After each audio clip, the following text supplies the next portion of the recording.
বাংলাদেশের বিশেষ কমিউনিটিতে যারা বিদেশে আছে ব্যবসা বাণিজ্য তাদের প্রায় সকলে আজকে বাংলাদেশের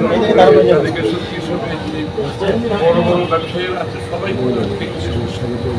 এবং আসার পেছনে দুটো কারণ আছে। একটা হচ্ছে আমাদের গ্রাজুয়েশন, একটা হচ্ছে আমাদের লেবার ইস্যু।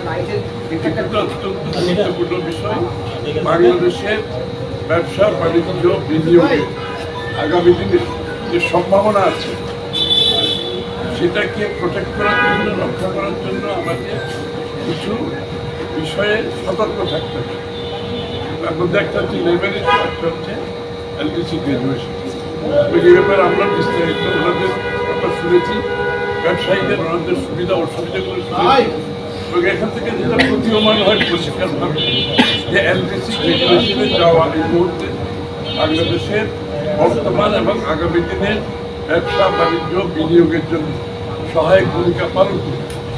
কারণ বাংলাদেশ এখন একটা বড় ধরনের আপরাইজিংয়ের পরে যে আমরা এখন কিন্তু দেশটার অর্থনীতিকে রক্ষা করার জন্য সকলে মিলে কাজ করি, এটাকে সামনে এগিয়ে নিয়ে যাওয়ার জন্য কাজ করি।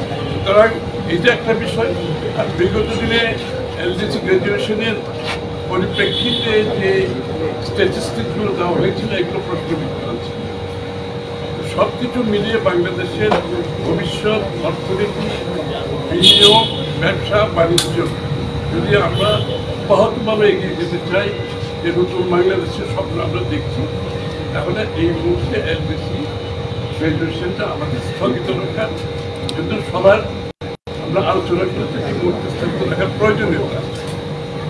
এবং এই ব্যাপারে ওনাদের এটাও মতামত দিয়েছেন যে এই সরকার বর্তমানে যে এলটিসির বিষয়ে একটা চিঠি দেওয়া দরকার ইউএনকে, জাতিসংঘকে, দেখি এটা বাংলাদেশ সত্যিকার অর্থে এখন রেডি আছে কিনা।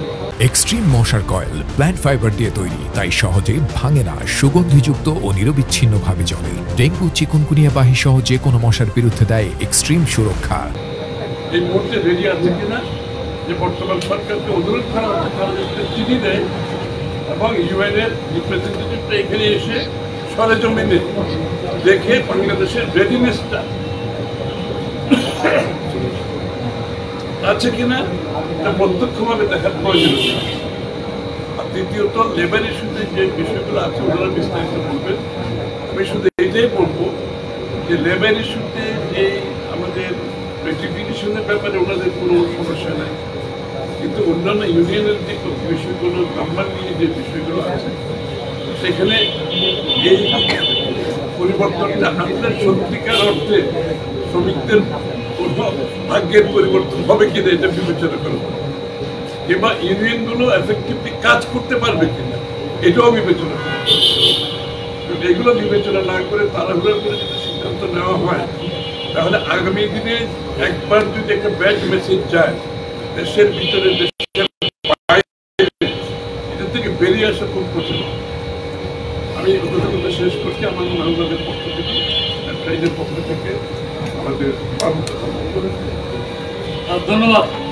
বিএনপির সম্মানিত স্থায়ী কমিটির সদস্য জনাব আমির হোসেন মোহাম্মদ চৌধুরী, ওনাদেরকে আমরা ধন্যবাদ জানাচ্ছি। আমরা বিজনেস কমিউনিটি যারা আমরা শিল্প পরিচালনার দায়িত্বে আছি, ব্যবসা বাণিজ্যের সাথে সম্পৃক্ত আছি, আমাদের কাছে সময় চেয়েছিলাম, আমাদেরকে মূল্যবান সময় দিয়েছেন।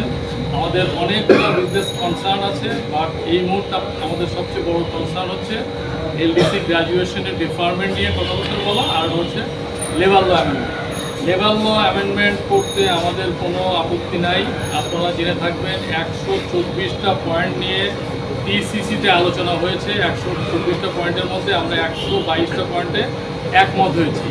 যে 2টা পয়েন্টে আমরা একমত হতে পারিনি, এটা বাস্তবসম্মত কারণ আছে। 20 জন শ্রমিক আবেদন করলেই ট্রেড ইউনিয়নের রেজিস্ট্রেশন দিয়ে দেওয়ার প্রক্রিয়া শুরু হয়েছে।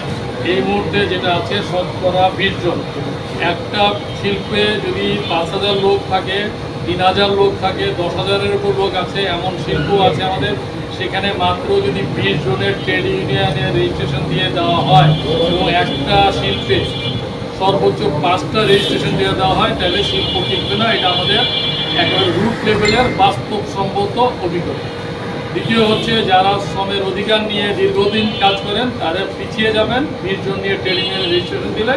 তাতে করে দেখা যাবে যারা জুট ব্যবসা করেন, যাদের হিল মোটিভ আছে, বাড়িওয়ালা যেখানে 20 জন 50 জন শ্রমিক ওখানে রাত্রে বসবাস করেন, তারা ট্রেড ইউনিয়নের রেজিস্ট্রেশন নিয়ে নেবেন এবং রাতারাতি ব্যাঙের ছাতার মতো হাজার হাজার রেজিস্ট্রেশন ট্রেড ইউনিয়নের রেজিস্ট্রেশন পেয়ে যাবে।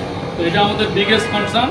আমরা সম্মানিত মহাসচিব উনি ইউএন ইয়েতে যাচ্ছেন, ওখানে চিফ অ্যাডভাইজার যাচ্ছেন, এখানে যেহেতু উনি কথা বলার সুযোগ পাবেন, ওনার মাধ্যমে আমরা এই বার্তাটা মাননীয় প্রধান উপদেষ্টার কাছে পৌঁছানোর চেষ্টা করছি।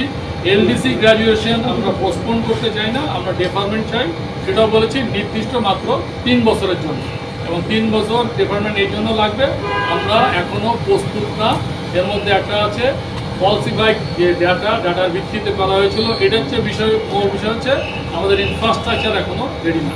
এটা আমরা আমাদের বিএনপির নেতৃত্বকে বোঝাতে সক্ষম হয়েছি, আশা করি ওনারা বর্তমান সরকারকে এটা বোঝাতে সক্ষম হবে।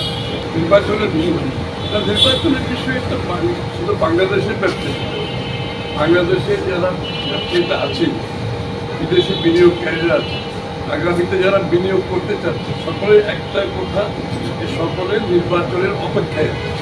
একেবারে পরিষ্কার ভাষায় বলছে তাদের সমস্ত সিদ্ধান্ত স্থগিত রেখেছে নির্বাচন না হওয়া পর্যন্ত এবং নির্বাচনের পরবর্তী সময়ে তাদের যে বিনিয়োগের বিষয়টা বাংলাদেশি ব্যবসায়ী এবং বিদেশিরা সকলে অপেক্ষা করছে নির্বাচনের ফলে তারা সিদ্ধান্ত নিয়ে বাংলাদেশে বিনিয়োগ করতে অনেকের উৎসাহ আছে, কিন্তু সবাই অপেক্ষা করতে নির্বাচন।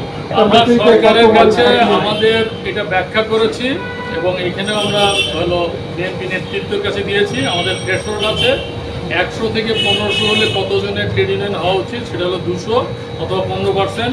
1500 থেকে 3000-এর ক্ষেত্রে বলেছি 15%, অর্থাৎ শতকরা 15 জন অথবা 300 জন। 3000 থেকে 5000-এ বলেছি শতকরা 10 জন অথবা 400 জন। 5000-এর উপরে আমরা শতকরা 10 জন বলেছি। তো শতকরা 10 এই থ্রেশহোল্ড আমরা দিয়েছি এবং আমরা মনে করি এটাই হবে বাস্তবসম্মত সিদ্ধান্ত নেওয়া।